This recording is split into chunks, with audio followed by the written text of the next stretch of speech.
town on business. Yeah, I Just know. goes 6 he weeks of works. county right now, it's a nice break every couple of months to go out and. All right, shall we get started?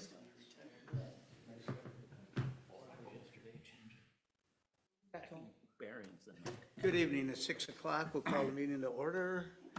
Michael, are you taking roll? Yes. Commissioner Aplikowski? Soon to be Commissioner Goodwin? Commissioner Steeler? here, Commissioner Wagner? here. Commissioner Young? Here. Vice Chair Stunder? And Chair Gerard. Here. Thank you. Next will be the oath of office for Corey. Join me in the center here.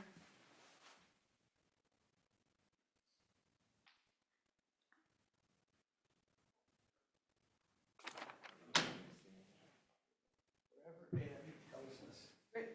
Yeah, we're right there's great. This is what I am doing last time. Raise your right hand, please. I, Corey Goodwin, do solemnly swear. I, Corey Goodwin, do solemnly swear. To support the Constitution of the United States. Constitution of the State of Minnesota. And to discharge faithfully. The duties of planning commissioner for the city of Forest Lake, Minnesota. To the best of my judgment and ability. So help me God. Congratulations, welcome to the planning commission. If you haven't introduced yourself, Corey, please do so afterwards. Oh, wait, did you take a picture? I work here, done. You just check out and go home, huh? He's got a meeting to run. Oh, that's right. All right, we are in the first meeting in February, and that is the election of officers. So we have two positions, the chair and the vice chair. So the chair is looking for nominations for the chair. Sense. I think you're a very good chair. I think you should remain chair. All right, we have, is that a motion? Yes, that would be a I motion. have a motion for Second. Gerard. A little quick there, Don. Before my name gets mentioned. I have a motion and a second. I'm not good. You are allowed discussion, and you can ask for more nominations. Per Commissioner Young, does anyone else want to put forth a candidate? Any discussion on the proposal? I move that Mr. Gerard be appointed chairman by acclamation. Go again with the acclamation. All right, we have a second? Second. All right, all those in favor signify by saying aye. Aye. Aye. Opposed? Abstentions? We have a position of the vice chair. Chair is looking for a motion to, for the vice chair. I'll motion for Commissioner Stender to once again be vice chair. Do I have a second? I'll second it. I have a motion and a second. Any discussion? Anybody else for vice chair? Hearing none, all those in favor signify by saying aye. Aye. Aye. Opposed? Abstentions? Motion carries. Congratulations. Thank you.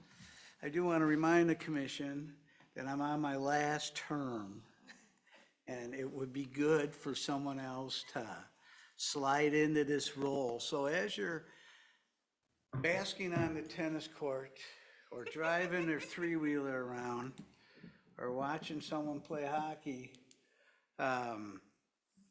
just keep that in mind, that you could get all of the honor and the glory that comes with it. That's exciting. So with that, we ask you if you are able, please stand and join us for the Pledge of Allegiance. Allegiance to the flag of the United States of America and to the republic for which it stands, one nation, Under God. liberty and justice for all.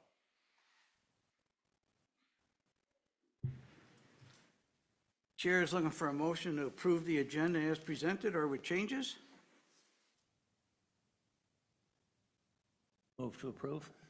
I have a motion, do I have a second? Second. I have a motion and a second, it's a non-debatable motion. All those in favor signify by saying aye. Aye. Opposed?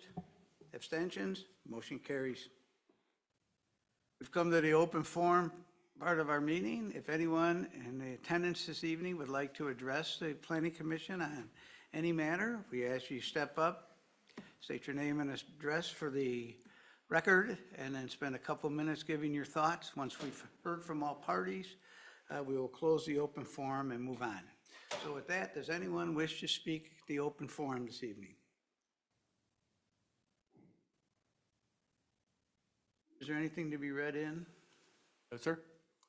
All right, having nothing to be read in and no one coming forth, we'll close the open forum and move on to the consent agenda. Chair is looking for a motion for the consent agenda to approve the minutes from the regular meeting of January 28, 2026. I move to approve the meetings from the regular meeting of January 28th, 2026. I had a motion, do I have a second? Second. I have a motion and a second. Any discussion? Call the question, all those in favor signify by saying aye. Aye. Aye. Opposed? Abstentions? Yes. You can abstain. Yes. You weren't here to, Although minutes can still be approved. Can be. Can be. We usually have, I usually I abstain if you can abstain. if you didn't attend, we If there was usually only abstain. 3 of us here, you'd probably approve. Have to. Yeah. All right. Should have explained some of this to the poor gentleman at the Yeah, end there. It's baptism by fire here. All right, we'll move to our, we don't have any regular agenda items this evening, so we'll move on to discussion. We have 2 items to discuss this evening. A subdivision ordinance amendment for infrastructure phasing and premature subdivision language. And that will be, that'll be me, Chair Gerard. thank you. Thank you.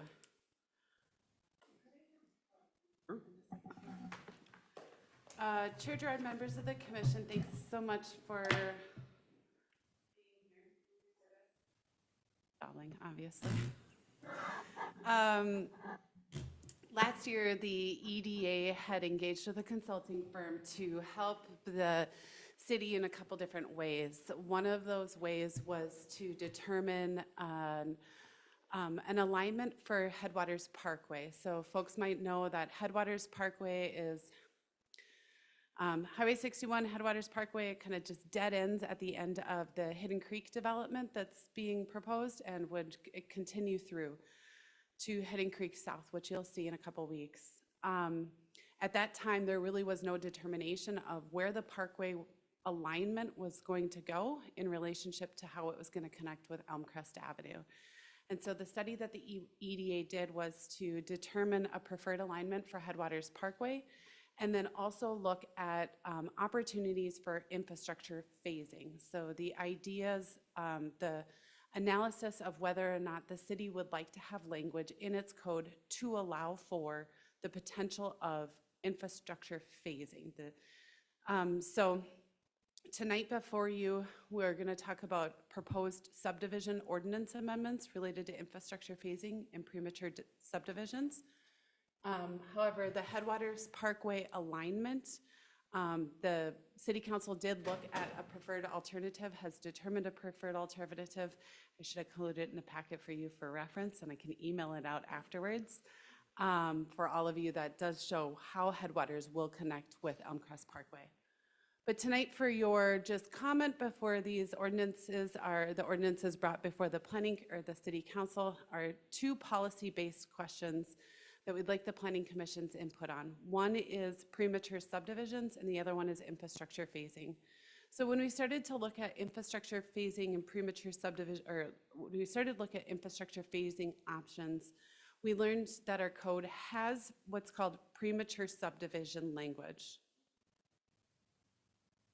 So currently, right now, our code indicates that if there is a lack of adequate drainage, water supply, roads or highways to serve a subdivision, wastewater treatment, or there's inconsistencies with the comprehensive plan, that the city can deny a preliminary plat.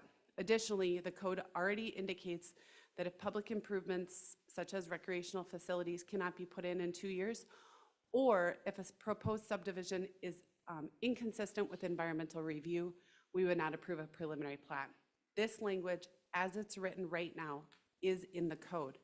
However, it's only written in the code underneath the preliminary plat section of the code, which means at the time of a concept plan or at the time of a final plat, we can't consider this language as a basis for denial of a subdivision. What the ordinance that is in your packet for the council's consideration is moving this section so that it's applicable to any subdivision at any point in that subdivision process. So really, at the time of concept plan, even though a concept is non-binding feedback, the city could at least have enough justifications to say this is a premature subdivision per our subdivision language. So all that is being recommended in the ordinance is moving that code section, not changing the parameters for which a premature subdivision would exist. The next section of code that's being contemplated by the city that the council will review is infrastructure phasing. And so what I'd like to note here is the infrastructure phasing language that's being proposed is a tool the city could use, but is not obligated to in any way. And essentially what the infrastructure phasing tool would allow is for the city to allow a developer to have flexibility when building the infrastructure, predominantly the roadways in our more emerging developing areas. I didn't necessarily include specific roadways in my staff memo, but I did include a couple examples. So for example, our major collector roadways are designed to be 4-lane roads. Right now, we can all say Fenway Avenue, where it intersects with Headwaters Parkway and heads south, we don't need a 4-lane road at this time. So what this tool would allow us to do is to contemplate a different design.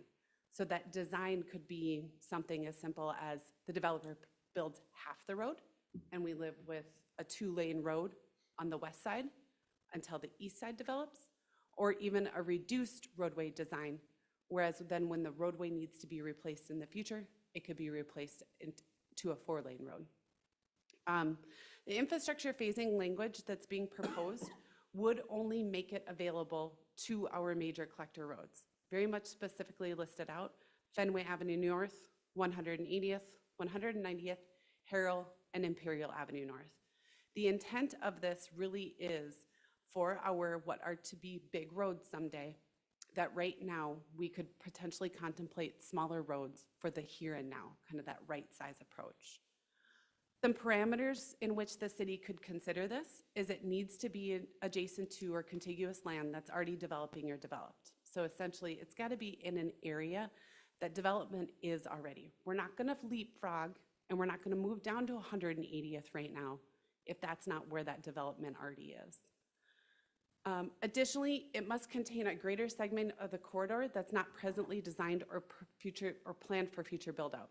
So in other words, it can't be something that's already in our plans. If we already have plans for a 4-lane road, we're not going to let you go down to a 2-lane road. We've got to be able to look at this in an area where this might be an alternative design to something that is not already planned out. Did I jump ahead there? We also need to look at the assessment of right-of-way easements that are going to be needed. So for that example where maybe we're building a 2-lane road, but we know we need a 4-lane road in the future, we want to acquire the right-of-way needed for that 4-lane road so that we're not going back someday and having to try to acquire right-of-way. Additionally, we want to also make sure that we've looked at what that future build-out will be and that we're accommodating for the future stormwater of future build-out. Because what we're learning is our other regulatory agencies have requirements for stormwater management, And those other regulatory agencies will require us to put in new stormwater ponds when we are replacing roadways. And so when we trigger rules that increase roadways, we need to increase that stormwater ponding in the future. And we want to make sure that we have sufficient land area to accommodate those.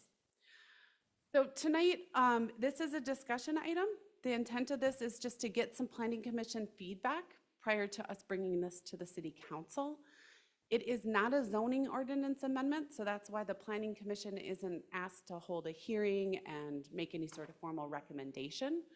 But your comments and recommendations that you discuss here will be shared with the city council. Are there any questions for me about this? Commissioners? I got one. Sure. Currently, let's say there's a farm on both sides of the road, and the farm on the right decides to develop. That development would pay for the road improvements. That is correct.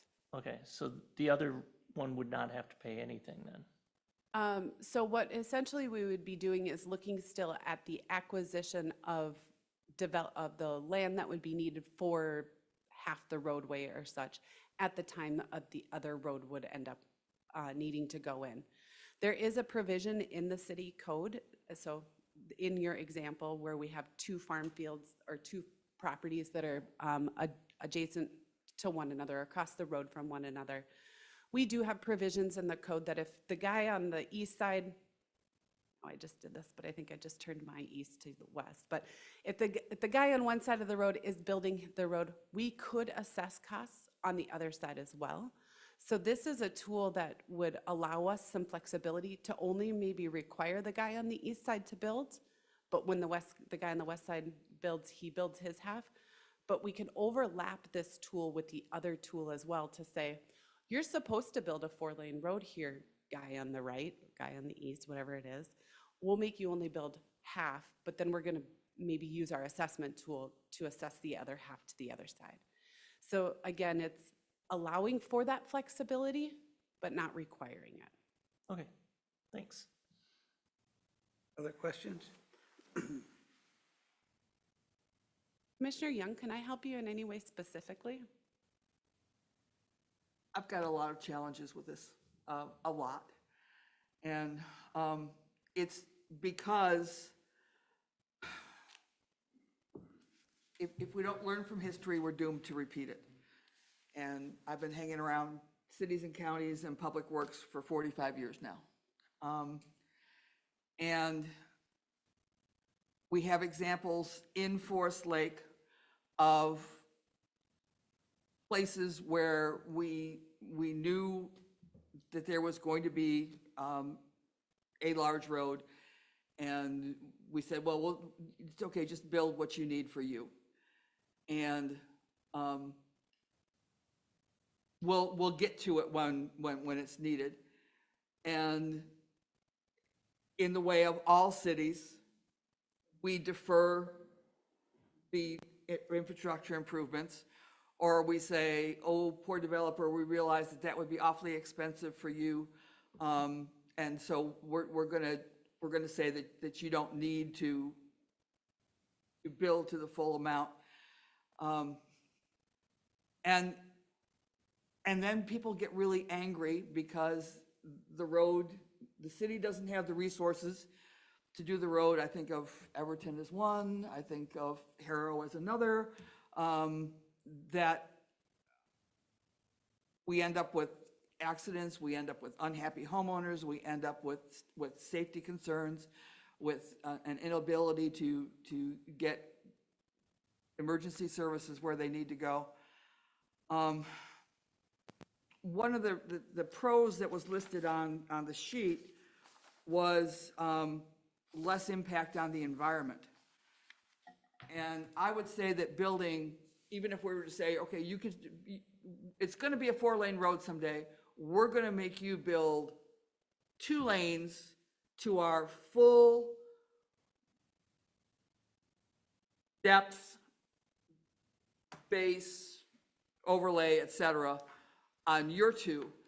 And then when the other guy comes, they'll build the other half. What happens is, when you build the other half, you still tear up everything You need to build a little access lane so that you maintain 2 lanes of traffic on the existing road. And you have more than twice the environmental damage over time. Maybe not immediately, but over time. So I would say that less impact on the environment is not a pro. I guess I'm also wondering why we need to go here.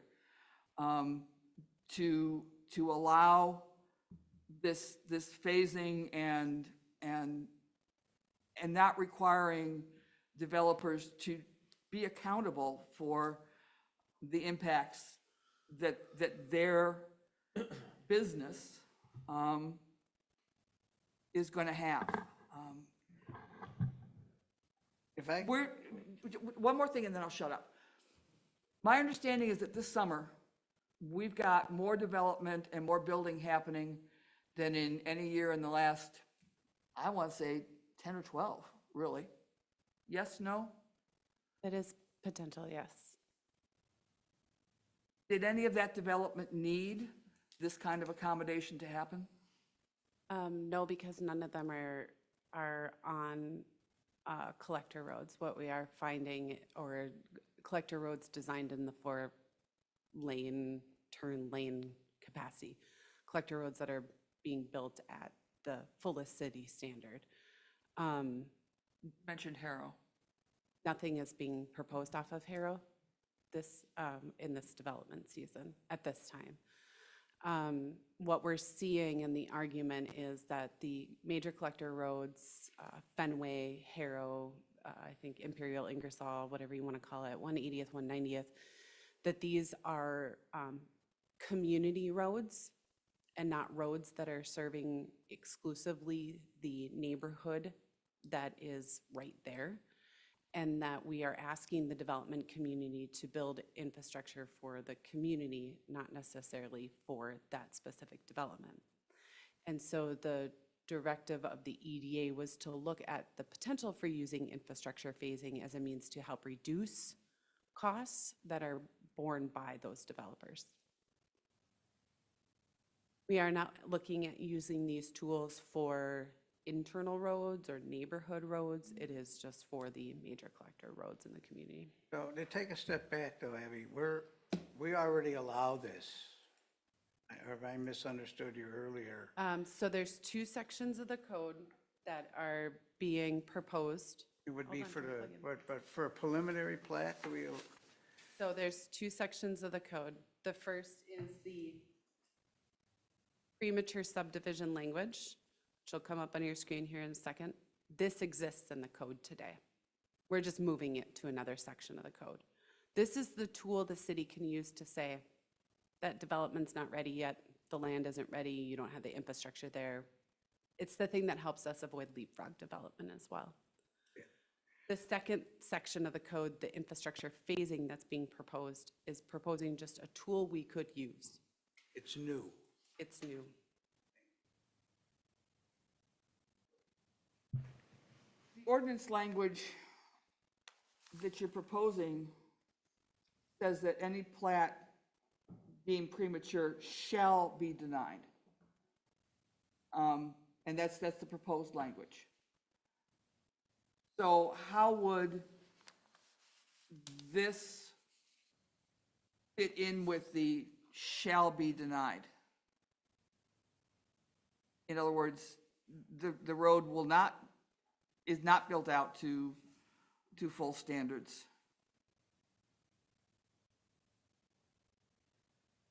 I think we need to stay, because I'm already confused. I got 2 issues going on up here. So maybe, And I yeah, think that, no offense, Susan. No. I appreciate that you got, but I think we need to handle one. And just, or try to stay focused on the one Yep. and then jump to the other one. so let's just talk I thought they maybe, went hand in hand, but I apologize, sir. let's just talk sort- maybe about the they don't. premature subdivision language. In that the code does indicate that a development shall be denied by the city council if it's determined premature. And the reference for roadways is the lack of roads or highways to serve the subdivision, adequate roads or highways to serve the subdivision. It does not indicate that the roads or highways would be those built to the city's highest specifications and standards.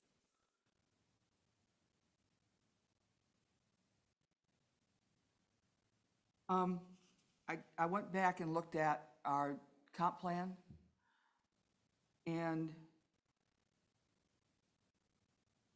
you listed some of the major collectors, but not all of them, and not the ones that are planned major collectors in our comp plan.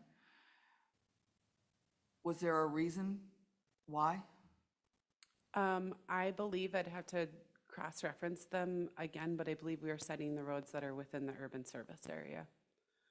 Those roads that are anticipated to be developed in this next probably generation of housing development, not necessarily all collector roads through the community. This is the area that's not developed. I don't know where, Susan, you're referencing the other collector roads. I'm looking at 210th. Probably be,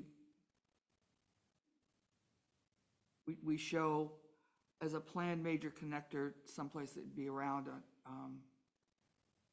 195th or in that area. On the west side, it's a build out of the parkway. Take it out to the county line. We did not specifically include Elmcrest because Elmcrest is underneath right now a cooperative agreement between 4 cities and 2 counties on the design of Elmcrest. So that was something that we didn't want to include because that is a joint road between multiple jurisdictions. But there's an east-west that's shown here as a planned major connector, 190th? a little bit south of that. I'd have to look Oh, back. no, at probably the- 190th. No, it's between 190th and where the parkway is. So essentially, it is the extension of the parkway.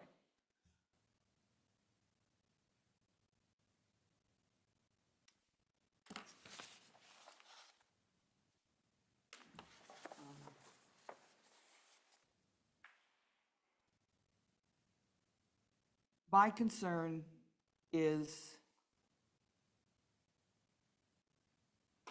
building something twice, or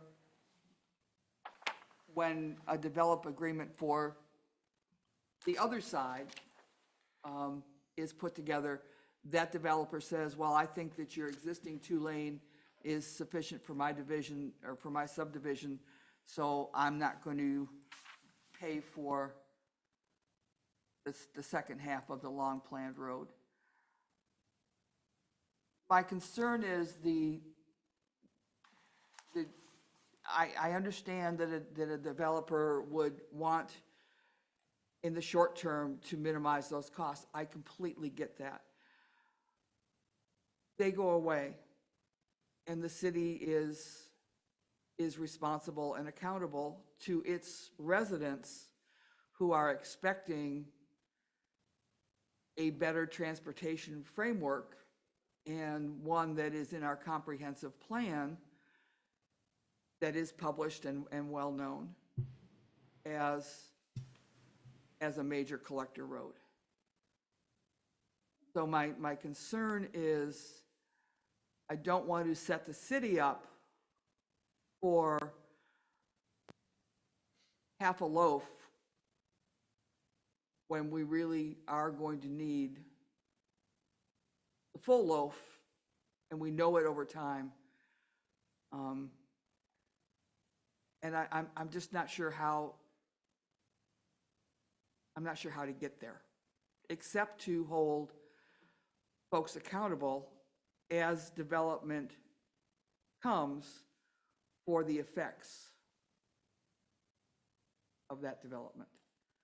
I realize we used to have a tool, and it was struck down by the courts. That was an effective tool, and it allowed the city to do the construction when we were ready and to have the funds for that. And I'm not really sure how to fix it, but I'm really not comfortable with the interim design and construction. Abby, how will the city pull the trigger on full build-out? If we go forward with this, how would we pull the trigger on full build-out, and how would we pay for it? Well, it's a great question. There are a couple different scenarios. One could be that we hit a tipping capacity before the lifespan of the road. Then we would need to determine if we would be assessing those costs to adjacent property owners, or we would be paying for those costs out of the general fund or, through the capital improvement process. The other scenario is that we don't hit the tipping point in the lifespan of the road, and that reconstruction of that roadway in its 30-year life cycle or whatever that life cycle happens to be. I want to believe that our roads could be in a 30-year life cycle, but we are in a spring freeze thaw, and I think we all can look at them right now and not believe that they last for 30 years. That then again, we would be putting that into our capital improvement plan for reconstruction through the standards city street reconstruction, street projects. So again, through the general fund or through assessment, or both. The problem with assessment, as I believe it works, is that it's the adjacent properties. And so, for instance, a subdivision that is dumping 200 houses worth onto a road would not be able to be assessed for that collector street improvement. That's correct. So what you're saying is then the development wouldn't pay for it in the future. I think the question is, why would we request they pay for the whole thing now? And that is part Because of absent the development, we don't need the collector. But it's because of the way that we assess, all right? It's the assessment, the way it is now, is just for adjacent, even though those adjacent properties aren't the reason that we need the full collector street.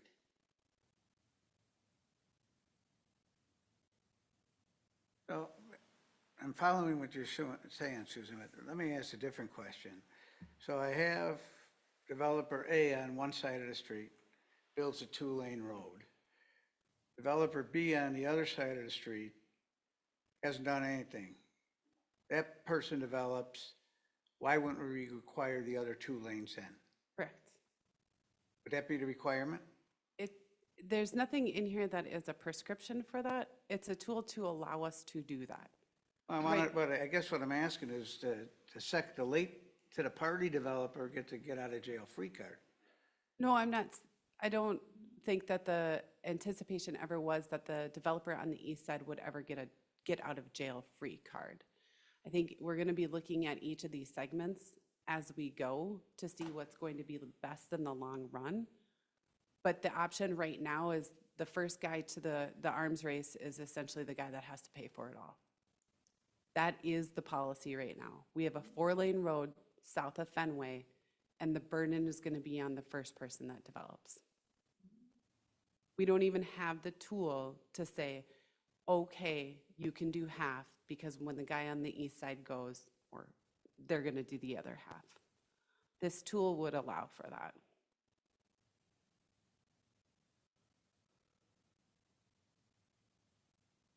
The tool is intended for the flexibility. It is not a mandate.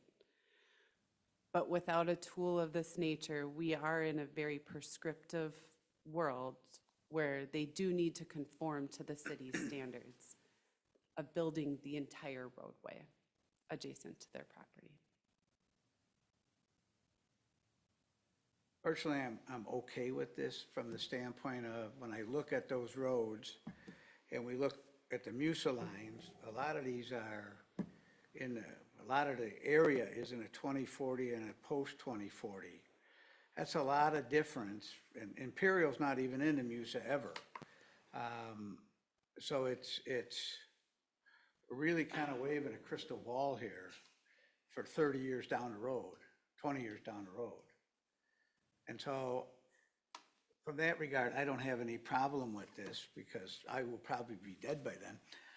But I still would feel bad if this would happen, you know. But I see your strategy or the EDA strategy and the council strategy, and guess I'm okay with it. How about other commissioners, comments, concerns?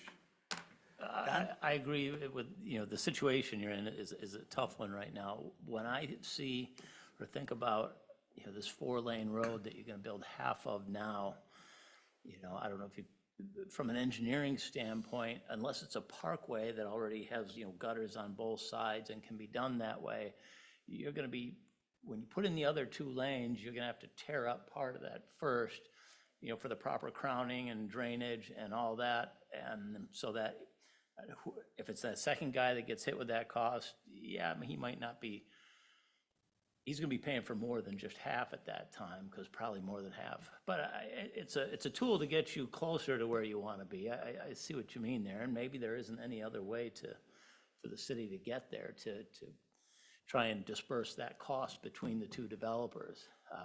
But I just see from an engineering standpoint, the complexities of building half a road, and from a drainage and that sort of thing. I really appreciate that you're considering the stormwater implications, because that has just been a beast. And it will become a bigger and bigger beast. So I really appreciate that.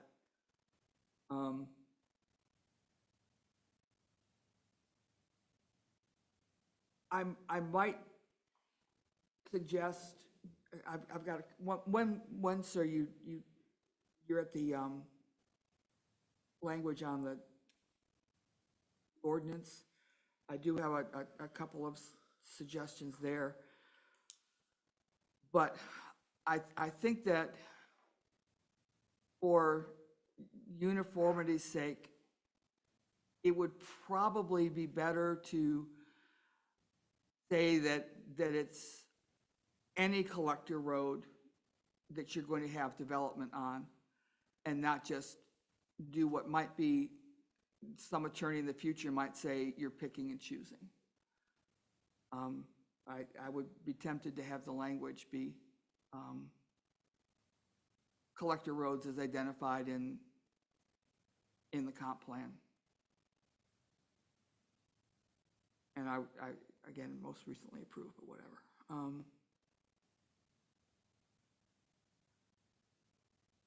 Cities don't do a good job of dealing with our infrastructure on a long-term, look-ahead basis. We're always playing catch-up. We're always, and it's not Forest Lake, it's every city, almost every city. We're always have angry residents because the road that was built 20 years ago is now taking 4 times the amount of traffic it was designed for, and it's beat to daylights, and we don't have the dollars to do what really needs to be done. And I realize there's not a perfect solution, but I'm not sure that this is going to be to the long-term benefit of the city, although I see it would certainly benefit certain developers, absolutely. I absolutely see how they would do that. And if the goal of the city is to have lots more rooftops, then I understand the desire of the council to do this. I'm just concerned about the long-term effects.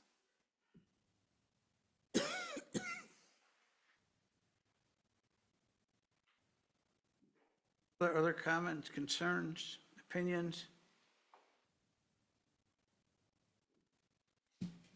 I mean, when it comes to, you know, community planning, I mean, these kind of things are always, if you're trying to ask the community to pay for something that's not going to be used, or the developer, not going to be used for 20 years in the future, that's just as difficult too, to go to your community and say, hey, we want you to pay for this infrastructure, even though you're going to be dead before it's ever used. That's just as tough. I mean, this is a real common thing. I mean, even when I was back in school, we were, DIA, the airport in Denver, was just being built, and that was a big discussion. You're building an airport for 50 years in the future, and it was debated for a long time, but it's just the challenges. I think this is a step. I think you got to maybe somehow look at that cost of building half, and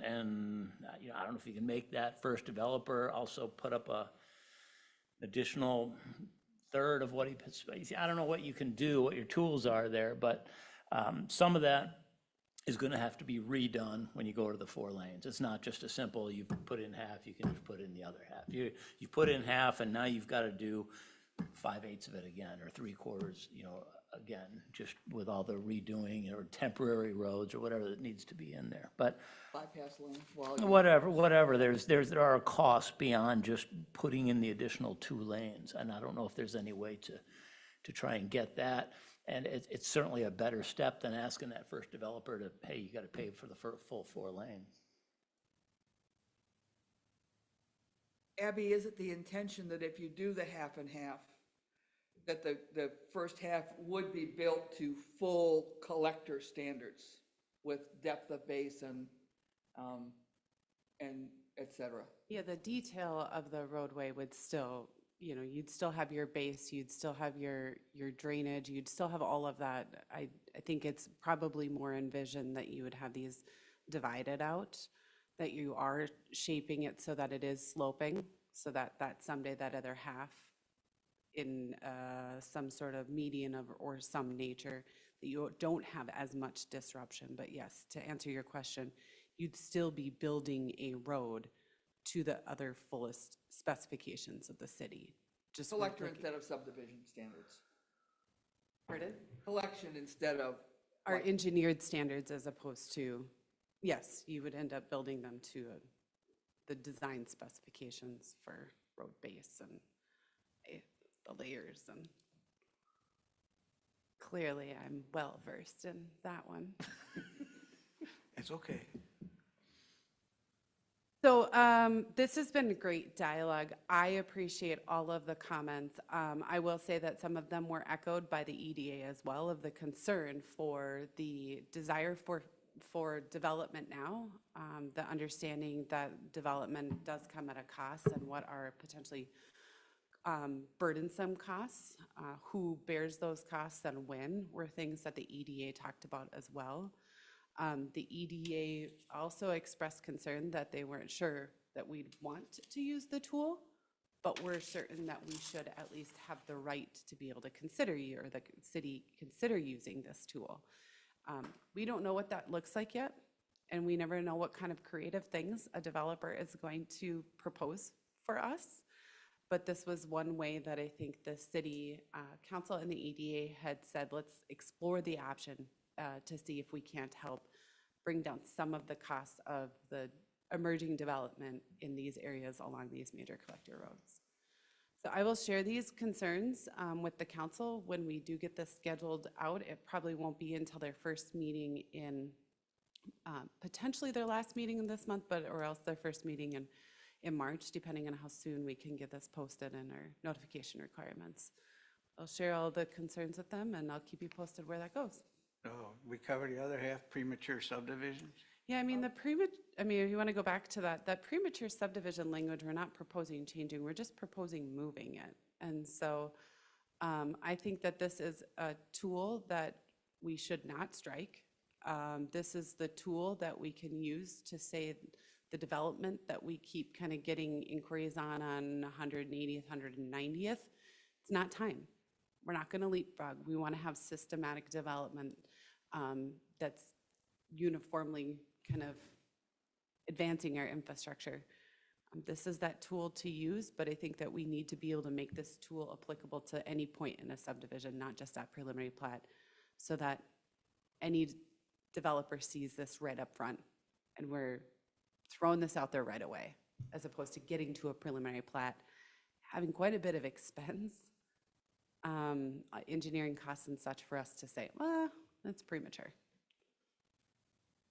On the premature one, just out of curiosity, I noticed that the city council can deny the preliminary plat. That would still, I'm sorry? It says shall.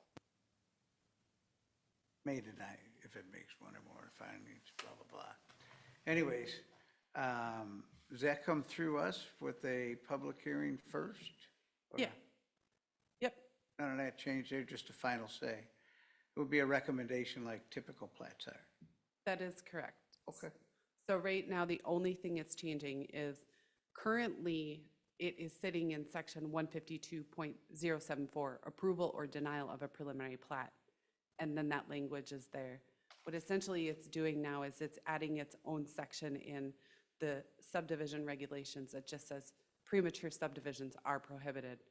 And what essentially is at any plat point, concept plan, preliminary plat, final plat, the city council would deny it. But yes, it's the procedural rules of processing a plat aren't being changed at all. Other comments, concerns, issues? I have a couple of things on the ordinance, but I can email those to you. That would be great. I'd appreciate that. All right. Conversation one will draw to a close. We'll move on to our favorite topic, our Boost Initiative. Proposed Chapter 150. This is Steve and Steve alone. No. No, it's Steve. absolutely not, but I just get to be the pretty face that gets to explain it all to you. And to that point, Commissioner Goodwin, this Boost Initiative is our staff's work to kind of overhaul the code to make it more easily readable, understandable for both citizens of Forest Lake who are coming in for applications for a shed, any kind of zoning type thing, but also for developers to be able to understand the process that we have here. Why it's called Boost is largely because what we found as we're developing here and we're working with our developers and our citizens is that there's often a brick wall between our understanding of the code and our ability to break down the code to be able to explain it. And sometimes you just need a little boost to get over that wall. So this is kind of the continuation of these discussions. We've been kind of talking about this since December when we brought the first kind of idea of this overhaul, I'll say, to this commission. And this is the next step, Chapter 150 being our proposed roll-up chapter, not to replace right now within Title 15, which is our land use code. Chapter 150 is our building permit code. This is not, we're not suggesting anything, we're overhauling that. That would just become Chapter 151. A lot of those regulations are state requirements, state laws. We really don't have a lot of power to change those or sway those, and nor does Jason Wagner, our building official, have any patience for us kind of diverting from that state law and putting him in the hangman's noose for not doing what's appropriate. But Chapter 150, and I'll go through. I just have a few slides, and then hopefully slides that will spur some conversations to kind of walk through all this. This Chapter 150 establishes really the shared procedural framework that applies to all of these chapters of Title 15. It doesn't rewrite every process in each chapter. It consolidates the procedural elements that are repeated across chapters into one administrative umbrella. And I'll go through some kind of examples a little bit later about what we run into as staff interpreting the code, and if we have a hard time interpreting the code as it's written, then I can't imagine somebody who isn't surrounded by it. Currently, these shared procedural elements are embedded in multiple chapters. Completeness and submittal language is in 152. Variance and PUD procedures are in 153. Floodplain procedures in 154. And each of these chapters contains similar but not identical language governing notice, findings, appeals, and authority. What we're proposing here, this chapter 150, would consolidate these shared elements into one consistent structure. Really, what it would essentially allow us to do is delete a lot of redundant language throughout the chapters, make them shorter, more concise, focused on what we need them to be focused on, which is informing those technical standards that we need to be able to make decisions. So those standards would remain in their existing chapters. So to sum up what we're proposing here is everything procedural lives in one place and everything technical stays where it is. So what it does, this consolidation exercise, it's not a policy shift. We're just essentially, this draft chapter 150 would just centralize completeness determinations, notice requirements, findings, conditions, expiration language, and appeals. It doesn't alter use tables, density, design standards, or subdivision criteria, and it does not expand authority. It just kind of makes it a little bit clearer. So one of the key improvements is clarity of authority. And so what we've been talking about in the previous few meetings was this, the authority framework that exists. A lot of it's implied, not much of it's clear. There's some things that are clear. What we're proposing in this chapter 150 is we're trying to be explicit to lay out who decides what. Administrative decisions would be made by the community development director or a designee. These discretionary decisions, which largely come to this body, like variances and certain permits, are made by the planning commission or council, as would be required. And those big legislative actions remain with the city council. And as I mentioned before, the decisions of the building official under Minnesota State Building Code are carved out and appealed under state law. So not chapter 150 won't it'll cover the authorities of the building official, but it won't be specific about appeals and all that stuff. That's really set for a lot of the land use decisions. So really helps us eliminate the ambiguity about decision pathways. That's really one of the things we're trying to accomplish as staff so that we can better support and be able to plan meetings and execute the code as it was intended. So I wanted to go through a quick example. So this illustrates what we're trying to accomplish here, this structural shift. Today, if someone is proposing a preliminary plat that also requires a variance, they must navigate procedural language in multiple places. Submittal requirements are 152.025, completeness is in 152.030, staff review is in 152.035, variance hearing procedures are in 153.036, appeals language appears in 152 and 153. So with 150, under chapter 150, the applicant will go to one place, chapter 150, to understand how to submit, how completeness works, how staff review works, when notice and hearings are required, how findings must be structured, how appeals are handled. Then go to chapters 152 and 153 only for the technical standards. Those plat requirements are variance criteria. This is the distinction. Chapter 150 governs how decisions move.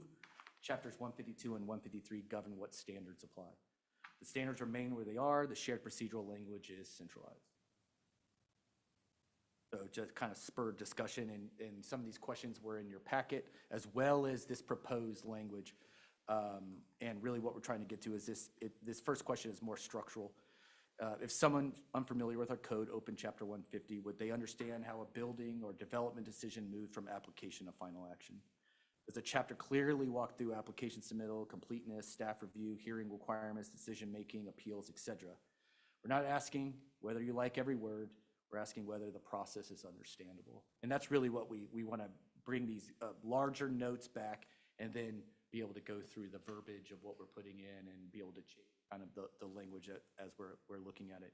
Currently, what you have in front of us is largely verbatim, the pulling from those sections, and also in that packet, I think attachment 1 was largely, here's where we're borrowing from, and what you can get from that is all those sections that are the sending sections, these words would be removed as we go through the ordinance process to be able to codify what we're suggesting here. So there is a lot of reduction that comes with what we're proposing here within those sections, taking out those procedural things that would allow us to be way more hyper-focused on the requirements that exist.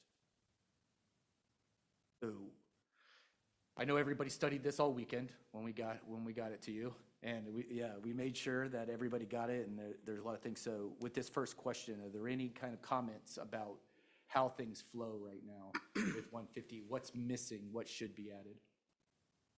Commissioners? I think the flow's a lot better. I like the way that things are grouped together.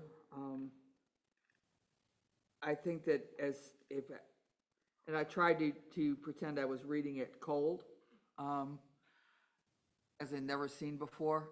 And I think that it makes a lot more sense. I'm assuming that you're going to have some references to specific. Absolutely. Okay. Yeah. The goal of all of this is to make it more easily navigable, so that if there is a reference that would be help, here's the technical standards for this, you can find it in this section, and making sure that we're keeping up with that. One of the things that comes out of Chapter 150 is it gives us a one-stop shop for any future ordinances, future changes to a lot of these procedural requirements, rather than having to go change 152, 153, 154 all the way and make sure all the language is the same. Well, for the most part, all of the language in here is already out of the current code. Yeah. With minor alterations.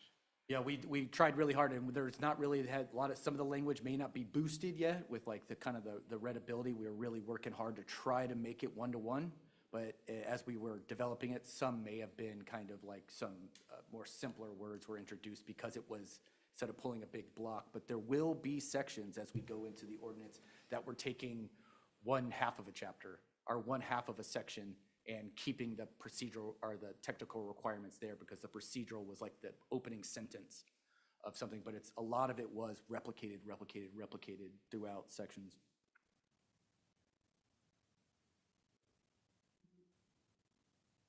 I hear that you don't want comments on wording, specific wording of your 150 that you gave us tonight.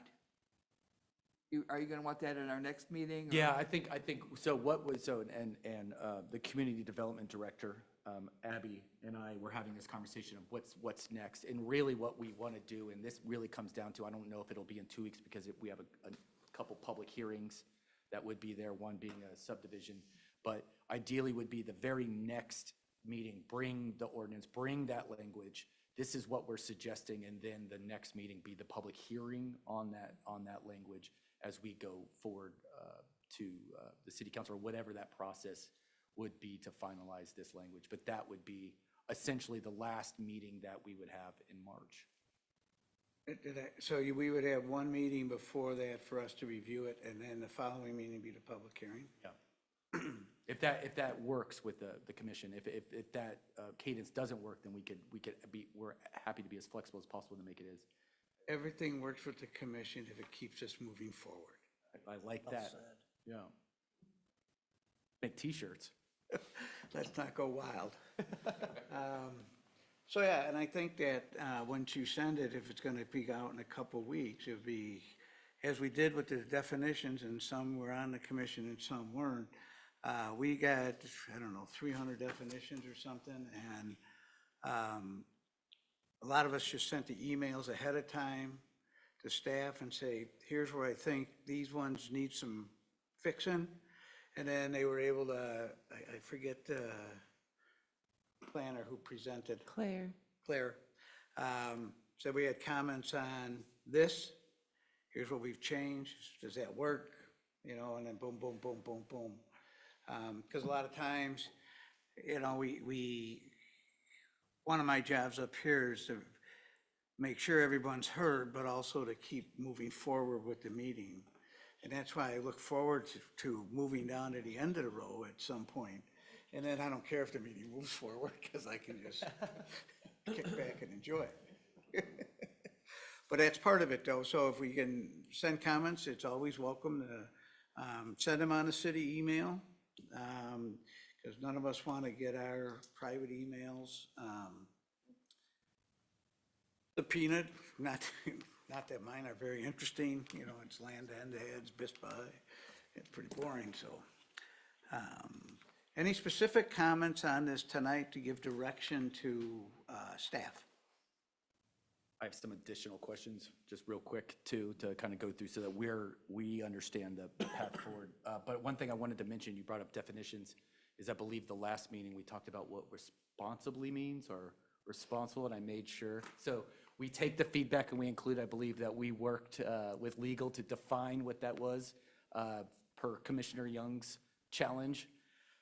So we are listening and trying to be and one thing is that definition section, pulling up all the definitions that are outside of technical standards that are procedural, and making sure that they're in that first section is something that all of our peer cities are doing, and that's something we're trying to accomplish here too. So, and we put the definitions not in the middle of the section as they are previously, are currently, but at the very end of that chapter 150, so that you're not having to skip over a bunch of definitions when you're trying to find some procedural definition or procedural insight. So this next question was, it goes back to those authorities. Some of the discussions that we have had, we would want to make sure that we are kind of outlining them and taking any feedback regarding these, the authority framework that we're suggesting here. And the chapter really attempts to clarify these authority lines without changing them. Administrative decisions remain as administrative, deliberative decisions that require findings and will remain with the appropriate commission. Legislative decisions remain with council. Building official authority under the state building code is carved out. Essentially, one of the things, and again, we are challenging, especially with things like public hearings, is when do you hear public hearings? When do you have this? And that's one of the things that we really want to, as we go into kind of the next phase, as we get through all of these updates, this 150, some of those authorities language that we've already talked about, as we move to kind of the next phase of this boost this year, is what is the cadence that makes the most sense as we look at development. So that's where a lot of these authorities are important to make sure that we're building on them, especially like with, as we're talking public hearings, and this was 2 weeks ago as we were talking about public hearings for development. What is it necessary to have public hearings at preliminary plat and final plat? A final plat is almost totally the exact thing as preliminary plat. You get all your entitlements with preliminary plat. Final plat's just kind of checking your work, making sure everything's good. And that's really one of the larger conversations that we need to have as a community, as appointed and elected officials, is what does it look like to kind of streamline some of these processes that occur when you don't see somebody at a neighborhood meeting, when you don't see somebody at a public meeting. You still have put out some applicant a lot of time and energy for really what was the value, and we're really kind of forcing them to do that. But these are larger conversations, but they're built on the authorities that we're defining within this chapter and within Title 15. We want to make sure we're getting that right. When we are having public meetings, at one point, we were putting large signs in the area or on the property that said there was a public meeting at such and such. Is that still being done? That has not been done since I have been here, in that we don't have there are no signs. It is also a requirement in the code of the developer to put up a sign. And so that has just been one of those areas that we really need to discuss if we want to continue to do those, what that looks like, and who the responsibility is. One of the things, help me with the name of the subdivision that's being twinned now. Chestnut Creek 2? Chestnut Creek 2, thank you. One of the challenges there is that when we do our official legal notices, it's in a very defined area. But the effect of whatever it is in a larger area. And Chestnut Creek happens to be an area that is, they're pretty tight, and they talk to each other a lot, and there's a lot of communication within the development. I think that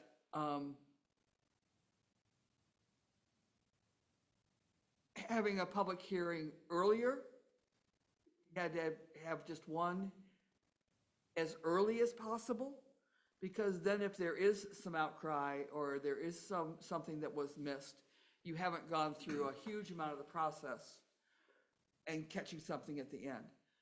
But I also think that, especially as we're looking at larger subdivisions, as we're having things like parks or traffic and roadway issues, a way of notifying a larger community that an important decision is going to be made is one good if the city truly values engagement instead of just notifying folks. And will also provide folks with a belief that, yes, I have a say in my community, and I know what's going on in my community. So I'm not sure how we do a better job of saying, developer, you're supposed to put a sign up, put the blanket sign up. Or if we ask developers to pay for a mailing to a larger area. The one thing I have seen in other cities is so first off, next to there's not enough parking in a community, the number one complaint is you didn't notify enough people, right? And that's just, we hear that no matter the type of application, the neighborhood it's in. One thing that I've seen in some communities that they will, they'll have their standard state statutory requirement or their city code requirement, 300 feet, 500 feet, 1,000 feet. But if it is a part of a phased development, that all owners in that neighborhood are notified of subsequent actions. So that is something that I think we can talk about.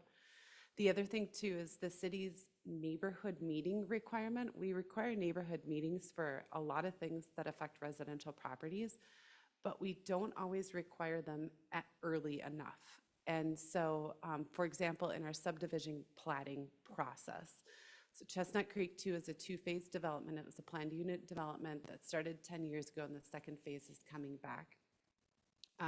We had a concept plan review for that, but there was no neighborhood notice requirement or neighborhood meeting, right? Just an informal, hey, developer, meet with the neighborhood. That's a great opportunity to engage the neighborhood early on, and then you can have that public hearing later during the preliminary plat when you're kind of got some meat and potatoes to review. So I think those are the things that we're working through and definitely are going to work through some with the council as well, because I think some of this is policy direction from the council of how do you want us? How often should we be engaging with the community? What should be formal? What should not be informal? What should be a developer's responsibility? What's the city's responsibility? Or some of those policy-based questions that we'll be talking through as even before we come back with more boost code section updates. Larger cities tend to have neighborhood associations, and those neighborhood associations are very active in engaging the community and getting community-based discussions about things that may change or ordinances or development or businesses. We don't have that here.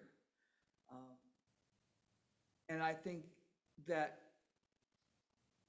communities that are truly engaged have, there are a lot of benefits to it. The trick is how to do that in a community like Forest Lake, where we pull into our garages, close the door, and we're done. Not all neighborhoods are like that, though. There's some really tight-knit, active neighborhoods. Chestnut Creek was one that Yeah. But they have worked very intentionally Yes. to develop essentially a neighborhood association. I was thinking, like, the reason why that public hearing was so successful and it was so well attended is because of those kind of informal, the Facebook pages and the getting everybody out through the next door. And I was sitting here thinking, like, man, how can we codify? Like, hey, let's not just do newspaper. I know that that's like what you do is you put your public hearing in the newspaper, and I'm glad we get one here every Thursday that I can read it. But I mean, who's really? And it's being able to utilize those electronic means and those communication methods that exist now and didn't exist 20 years ago when we really wrote a lot of these requirements. How can we codify those things so that we can make sure that we are addressing these public comment periods in the communication fashion that more people are using now than always being beholden, still doing those statute requirements of making sure that we're having these public hearings, but how do we codify these alternative methods to be able to make sure enough people come out? Because I definitely agree with what you're saying is that this 500 feet, this 350 feet, whatever it is from the development isn't really scratching the itch right now because they are some of these developments are so part of a regional development. A lot of the Headwaters Parkway stuff being kind of falling into that. A lot of the Lake North Shore stuff falling into that. How can we create those maybe formal or informal kind of groups to be able to have one-stop shop, send this out to all these people because they're a part of this larger group, or HOA in Chestnut Creek was very much that role, and they got a lot of folks out, and that's not in every neighborhood. So how can we codify that is one of the questions that we'll be asking as we go forward. It may not be within this boost, but it's definitely forefront of some of the weaknesses that we've seen coming into this fresh of kind of how can we maximize this when you have a neighborhood meeting and 1, 2, 3 people come up. Maybe they just wanted a warm place to be, I don't know. I'm with Susan on this, the more we can tell you, the better. And I do like the signs, because people like me who don't do social media, I know that's hard to believe, but I don't. That would be my way of learning. If I happen to drive by it going home, or I'm driving through the neighborhood or something, you know, when I worked in Shoreview for years, you always saw the big 4x8 signs up saying this area is up for development, and 3 months it's coming, or whatever it is. I don't remember what this sign said, but I said, huh. And that's really something we've seen in our Pierce Cities codes is there's them saying that you have to put a 3x3 foot sign and it's got to be readable from 50 feet away, and that there's a public hearing or there's a development so that people driving by can see it. And as we were kind of really brainstorming this in December, that was one of the things that we were just saying, like, how can we better notice this? Is a sign the way to go? As among other things. But yeah, we definitely hear you there, that there probably should be a little bit more on the ground to be able to communicate that for dog walkers and people running and walking, because I even remember where I live now is when they put one up, I'm walking around the neighborhood and I stop and be like, oh, there's a public hearing. Let me make sure I tell, you know, my friends that there's a public hearing coming up if they're interested. I'm also a city government nerd, so. I think that a significant sign, not a little sign. Yeah, and I'm with you. It shouldn't be an 8.5 by 11. It should be 3 feet, 5 feet by 5 feet, something big that is, then we say has to be, you know. I think maybe it should be appropriately sized for the type of application that's being considered. Perfect. 4x8, so I can read it going 30 miles an hour. I mean, but you probably Sheet of don't need a plywood. 4x8 necessarily if we're rebuilding, you know, a redevelopment site downtown. It might not have to be that big, depending on what we're looking at, so. If we're redeveloping into Diamond Jim's General Persons Club, that might be the 4x8. So But other, maybe not a variance. Maybe not a variance. Somebody wants to build a driveway, doesn't have to put a 4x8 sign in front of their house. other comments, I think we've made it clear we want more input from the public. Other comments on 150 in general that you're looking for, Steve? I just want to get to a point that you guys feel comfortable providing this feedback, and I think providing edits by email or however really works for us, so that we can, you know, we see you guys every 2 weeks. I wish it was every day, but it's every 2 weeks. And so I want to be able to have progress on this within that. So if you have edits, if you're looking at the things that we're putting out in these staff reports, please send back, hey, here are my thoughts, so that we can capture them and make sure that we're addressing them in the future. I'd rather not do it when we're at the ordinance phase and the public hearing phase, and you're like, I hate all of this. I'd like to be able to incorporate as we go forward, and we're very open. Obviously, we're defining terms based on kind of challenges, actually, is what Commissioner Young challenged me. I'm not click savvy enough to be able to edit a PDF. We will be glad to provide the Word version. I'm just, realize I'm supposed to be, I'm sorry, I'm not. Take what he wrote, put something in the margin, scan it on my machine, say, here you go. Okay, And that's fine, too. I can scan at the library, yeah. Come swing by my house, you can use. No, I print at the library. All right, final comments on chapter 150. That was it, just, and the last one was the one thing I wanted to put in front of all you is before we kind of refine these drafts, we'd really like to make sure that we're putting on the safeguards, clarifications, making sure that we're not missing anything, that when because we just want to open the engine once, and we want to make sure we get it right and we fix the car, and we don't want to be like, oh, I wish I would have thought about this. Oh, I don't like this word. It should be may when it says shall. That's what we're trying to get to. And I know that's a hard level to hit, but if we could get to like 98%, we're all comfortable with it, then it makes things a little bit easier for us going forward. Thank you. All right, we'll move on to our updates. It looks like, Abby, we start with you. Councilmember Larson sends his regards. He was unable to make it this evening. But he also he was under the weather, but he wants to extend his welcome to new Commissioner Corey Goodwin tonight. Also, I wanted to let you know that we have, I think I've mentioned to the Planning Commission that there's been a lot of different transportation changes that have been happening within the community. One is a new pilot program from Transit Link that provides door-to-door service as a circulator in the community from 10 to 2 on Tuesdays and Thursdays.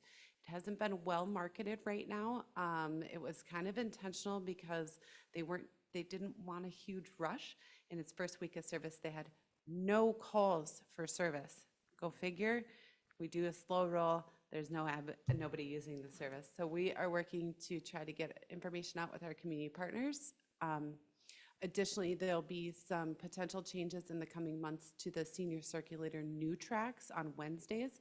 Right now, New Tracks operates kind of a pickup at most multifamily senior centers or senior living facilities. We'll bring you for an hour to the restaurant for shopping. What the new circulator program will be is more of a circulator that you might be able to get to a couple of those at one time on Wednesdays with expanded service, but also expanded service to get to some of the senior programming at our senior center. The other thing that we're working on right now or have completed is a low interest loan program through the Washington County CDA to help homeowners with repairs. So most CDA, the Washington County Community Development Agency, does already offer low cost housing loan options for repairs within the community.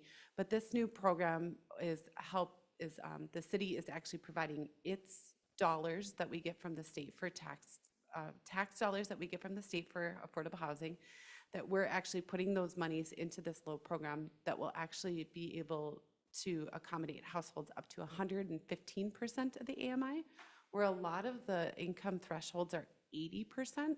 So we're really trying to help homeowners that make more than the 80% AMI, slightly more than 100%. But as I think we've previously discussed here, our AMI is still pretty low, and so these are still lower income families. Our AMI around 74,000 for single? I don't know the exact. I think that would help the commissioners if they knew. I think that's the county, but I thought the city was closer to 55. Well, we would probably be utilizing I believe our metrics goes based by county, and that's a statutory thing. So I can look at our AMI and get that sent out to you. I said I would send something else out. Oh, the Headwaters Parkway. So those are the few big things that I wanted to at least just let you know, some partnership programming changes. We're working right now, like even in this meeting while you guys were chatting, on getting some of these resources online for just the community to be able to access on our website. A lot of this is going to direct link back though to those partners. We want to make sure that people are getting directly to those resources. Additionally, there's always, you can always call City Hall. We can get you the phone number for the people at both county and Met Transit that can help you navigate some of these services. You put I didn't realize there was a Washington County Transportation Navigator person. There is a Washington And- County Transportation Navigator person that you can either access from gowashingtonmn.gov or by a telephone number, and we can get that online as well. Yeah. Anybody can call that phone number and say, hey, can you help me figure out how to get to XYZ? And they're going to help you navigate all the different transportation systems and options that you would have. Because, and I know this has gone around in the community a lot, Forest Lake is a part of the Met Transit taxing district. There is about $400,000 that cumulatively the community pays into that district. There are mass transportation services here. They're just not as routine and regular as they used to be. They are all dial-a-ride services, but they can bring you anywhere in the metro area or now through this pilot program locally on Tuesdays and Thursdays for a few hours. I Questions? had about 15 flyers and I had given them all out. Well, their flyers, we learned earlier this week, had an inaccurate QR code, and so I need to redistribute now to all of our community partners the updated actual flyers. So, Most of the folks that I distributed to probably wouldn't use the QR well, anyway. there you go. But it all works on the their new pilot program. It all works on the Met Transit app. So what they're doing is they're using their existing app in their off-peak hours to offer this service. So there is a little bit of nuances in that they do have a boundary. And so if you're out of the boundary, you might not be able to utilize the service, but it might be one of those things you just got to walk to the, half a block or something, and then they can pick you up. They are willing to adjust those boundaries as they have more pings for service. But if we don't start marketing it, we're never going to get any pings for service. And they are really relying on the local partners to market the programs. Notice that the boundaries are roughly Greenway on the north side of the lake and done. So I think you get back to 97, just about. Yeah, you really are not much options on the north side of the lake, a lot of the eastern part of the city, kind of that southwestern part of the city. It really is concentrated in kind of Old Forest Lake and getting kind of residents in the older parts of the community to some of the shopping centers, service centers, the YMCA, the library.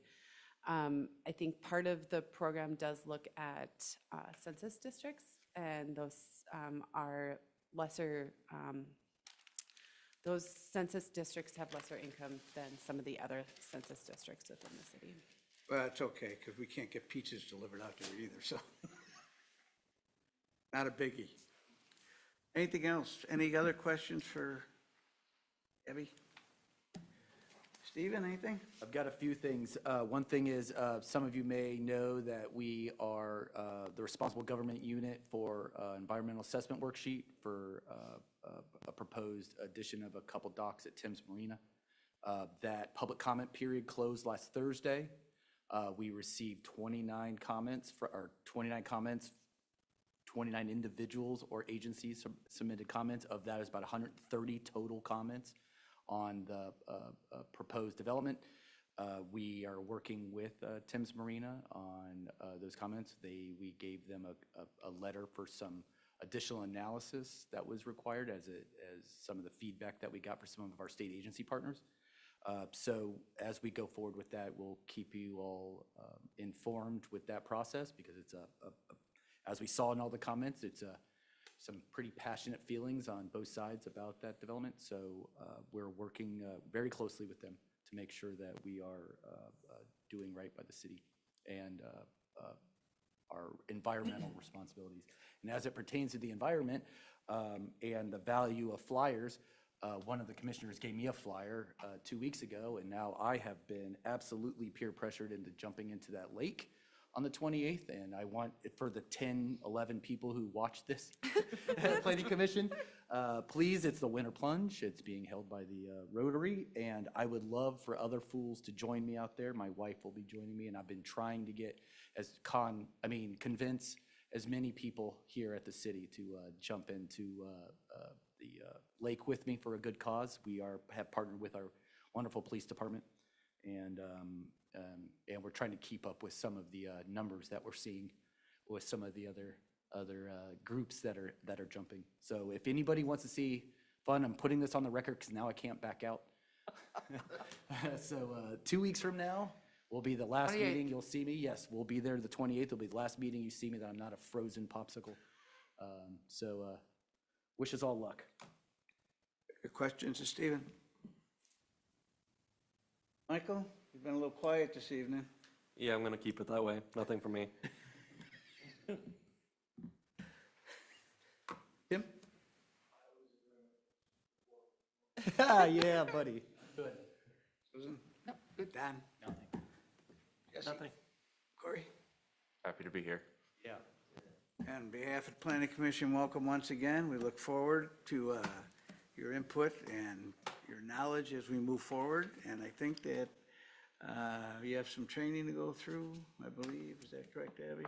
Yep, we are going to get some training scheduled just so that we have that on, Corey's kind of up to date at least on some of the policies and guiding documents we use in our work. I told him it was an easy peasy meeting tonight to be broken in, so. Very good. No other updates. Chair is looking for a motion to adjourn. Are we going to have a meeting the second week of March? Or when is our next meeting? Next meeting is the 25th. Then it'll be the, Of February. yeah, February. Then we're currently scheduled 2 weeks after that. The 28 days really messes me up with my count. We're not anticipating any cancellations. I don't believe we're anticipating any cancellations. We do have as Stephen had mentioned earlier, some previously scheduled public hearings for later this month. Then we would be looking at some of those code changes, hearings happening in March. It's likely that you may elect to table those, need some further discussion on those. I do believe, though, that we're scheduled into the second meeting in March with some of our March 11th. yeah. land use applications. March 11th is spring parade for Forest Lake. Thank you for letting us know that if it seems like there might not be a quorum, or if you know that you're going to be traveling, just let us know in advance. Then that way we can help make sure we're not scheduling a meeting if it seems like we may not have a quorum. Corey, just so you know, a quorum is 4 members or more, and so if there's 3 or more gone, then we start to run the risk of not being able to we can have a meeting, we can't take action. Which really means we don't have a meeting. Good, thank you for And chair's looking for a motion to adjourn. So moved. Got a motion, do I have a second? I'll second it. Got a motion and a second. It's a non-debatable motion. All those in favor signify by saying aye. Aye. Opposed? Abstentions? Motion carries. Thank you all for your service this evening. See you in a couple weeks.